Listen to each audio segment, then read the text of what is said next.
Hey, choice is always good, right? What's going on, guys? I'm Aaron from PhoneDog.com, and we've seen two LTE devices from AT&T. We've seen the Galaxy S2 Skyrocket and the HTC Vivid, which came out a few weeks ago. AT&T's bringing a third Android-powered LTE device to the market. Here's the LG Nitro HD, and it's packing a dual-core 1.5 gigahertz processor, a true 720p HD display that's 4.5 inches in size, and an 8-megapixel camera with 1080p HD video recording. Now this thing's up to date with Android 2.3.5, and it's packing LG's custom interface. But the question is, at $250, should you go with this? Should you go with the Skyrocket? Or should you go with the Vivid, which is actually $50 cheaper? We'll try and find that out in the full review of the Nitro HD. But first, some love to Best Buy because they provide us with so many phones for use in our One-Paw Bandit game. When you go into Best Buy to get this, you walk out working. They'll help you set up your email, your web, they'll get your camera settings on and ready to go, your browser settings, and more. So when you walk out that door, you're listening to your favorite music, and you're listening to your favorite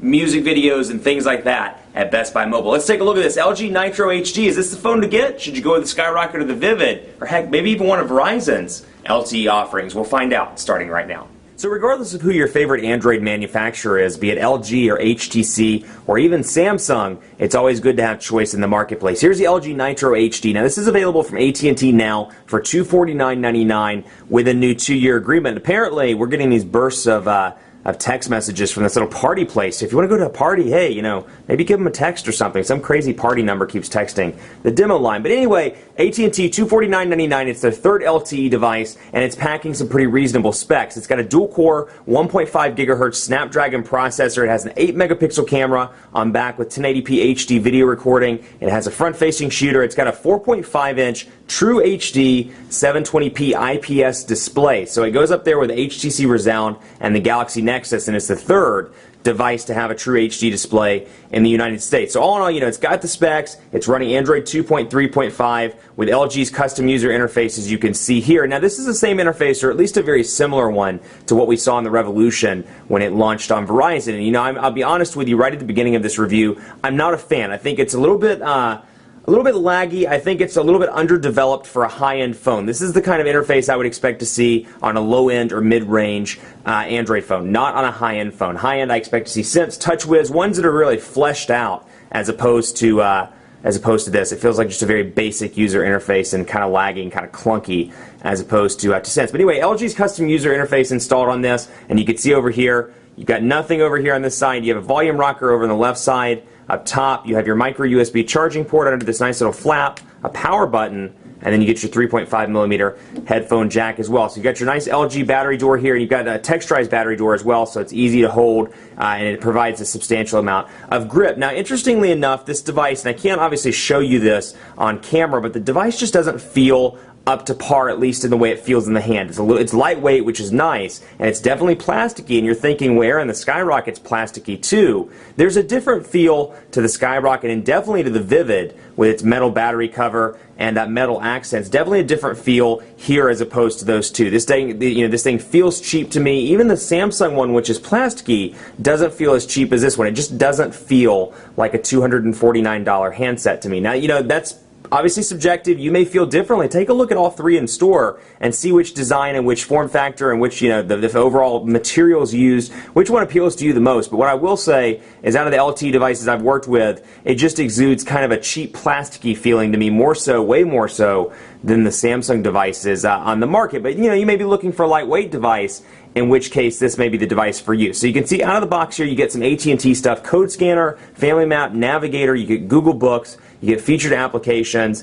you get live TV, my AT&T, quick light, smart share, and then visual voicemail, YP mobile, and then Zynga Poker, if poker is your thing. And then you can see I've downloaded Speed Test, and at some point before part 2 I'll have to download Quadrant Standard so we can take a look at that in part 2 of the video. But you can see the AT&T typical stuff here. Now, one real benefit that AT&T's done, they've listened to their customers. They realize that people want to be able to uninstall their applications. Not only can you uninstall the AT&T applications, but you can also install third-party apps that aren't in the Android market. So, they really listened to that, from where they came with the backflip, which was the first Android device in AT&T, to now they've really listened to their consumers. Now, you can see down here, you're missing your search button. You get three capacitive buttons, three capacitive buttons: menu, home, and back down here at the bottom. So you don't get the search, and I found that I kept hitting back thinking it was search, because I do use that feature quite a bit but you know, of course, it's not there, so that can provide an issue. So apparently, it's the first Wednesday party of December. Woohoo! So you can see here what the notification bar looks like. Very similar again to the LG Revolution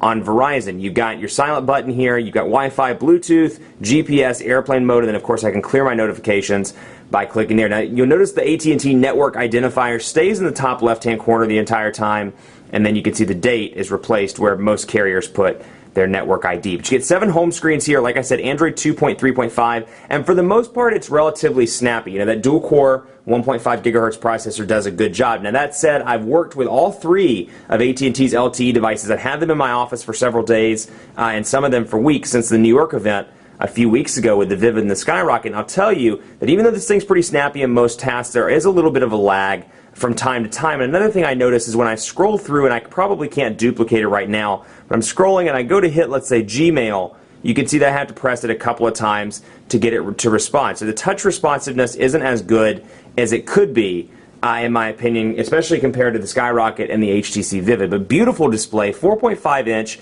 IPS True HD display, and I'm going to bring up a picture, at least try to come up with a nice HD picture, HD video or something where you can see the quality of this display, because it's absolutely beautiful, and the camera really doesn't do it justice, but you can see here, it's just a great looking display. So if that's something that matters to you, I mean, this is beautiful. This is, you know, TV quality on a phone. So, you know, it's negated by the fact I don't care for the way it feels, and I think LG's interface is a little bit slow, a little bit clunky, but you can really see that's a killer picture on a mobile device. So check that out in the store if you do get a chance to look at all 3 of these in person. Let's take a look at messaging, and we'll jump in here and go to New Message, and we'll scroll right down. You see out of the box you get the Android keyboard. You get a couple of different options actually. You get Android and you get LG's keyboard as well, and of course you can download Swipe and Swift Key and a couple of other options from the Android market. But Android pre-installed out of the box, since the stock gingerbread keyboard, which is the one that I prefer to use. So we can say the busy rumor dog is happy that it is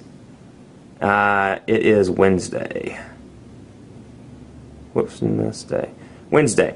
And then, of course, just to give you a quick look at what it looks like, I'm going to go back and show you the LG keyboard as well. Not a huge difference from the LG Revolution and some of the other recent LG devices that have their custom skin pre-installed. But there's the LG keyboard, and, of course, portrait. And then landscape mode, you've got a big 4.5-inch display. It's pretty easy to type on in either format, but definitely in landscape for somebody with larger thumbs or somebody that's coming from a keyboard device with a physical QWERTY keyboard. You're not really going to have any trouble doing any text messages or things like that. Now that said, it keeps up with me. I haven't had any issues with lag, or at least on the keyboard side. On lag or anything, it seems to keep up with my typing. You know, we can say even the LG one, which, you know, it has some odd spelling correction things, but you know, pretty easy to type on.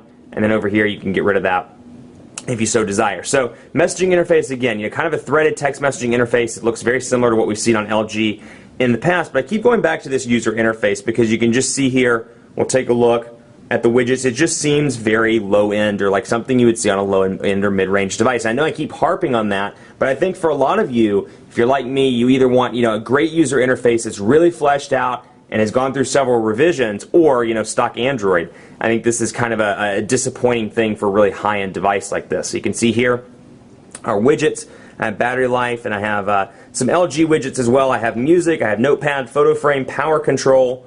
So I can bring that up, and that's an LG widget. And of course, from here, when I press and hold on the display, I can add a widget, I can do a shortcut, a folder, or a wallpaper all from here. So I can change the wallpaper, I can come over here and do another widget if I wanted to, and I can come down here and see the rest of the widgets. World clock, for example, which is the one, you can see there, I'll do a world clock, and then I have my current city, and I can select a different city. So you get a lot of different options, or you get a couple of different Android widget options, both from stock Android and from LG. That said, again, it's just not as fleshed out as TouchWiz, as Sense, as Motorola's interface. So if you're used to UI, you may want to take a look at this before you purchase. But you see, I can do all these customizations, and when I'm done, I just hit the back button, and there you go. The wallpaper's changed, and I've added my widgets to my home screen. So I've got 7 home screens, which I can always, you know, pinch to get out and see all 7 of those, and then I can go from there. So again, you know, like this weather widget, giant. You can't resize it, which if you're like me and you like to be able to resize your widgets, or kind of at least have the option to choose between a big or a small widget, you don't get that option on here. Let's take a look at the browser. You know, this is a 4G LTE device, and 4G for the most part has been performing pretty well in the Charlotte metro area. This is an LTE market on AT&T, one of the 15. So we'll go in here to phonedog.com and take a look and you can see the page loading up right now. Now you get some options down here. Of course, you can add secondary windows by clicking there, and again, you see that kind of little lag that happens from time to time. It just happened right there. We can add a second page and then go back and say bam.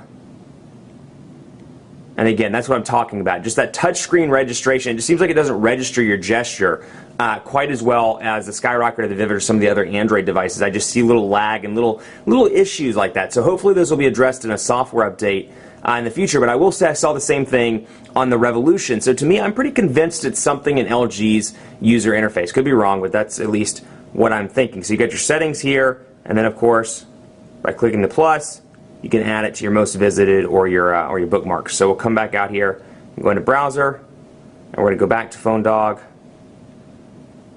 and let's just go back here and do it this way. And then here's our pinch to zoom. Pinch to zoom, relatively responsive, provided there's not a lot running in the background. I haven't really had any huge issues with that. You can see some stutter, but at least no checkerboarding, and it's pretty, for the most part, pretty easy to pinch and zoom in. So there you go. Portrait to landscape transitions, nice and fast in the browser as well. And then you can see the logo, and you can see the advertisements. This is flash capable, so you do get that. Yes, and I realize flash is dying, but it's still flash capable, so you can see mobile flash content right now. And again, transitions are pretty quick, and overall the browser is a pretty decent experience.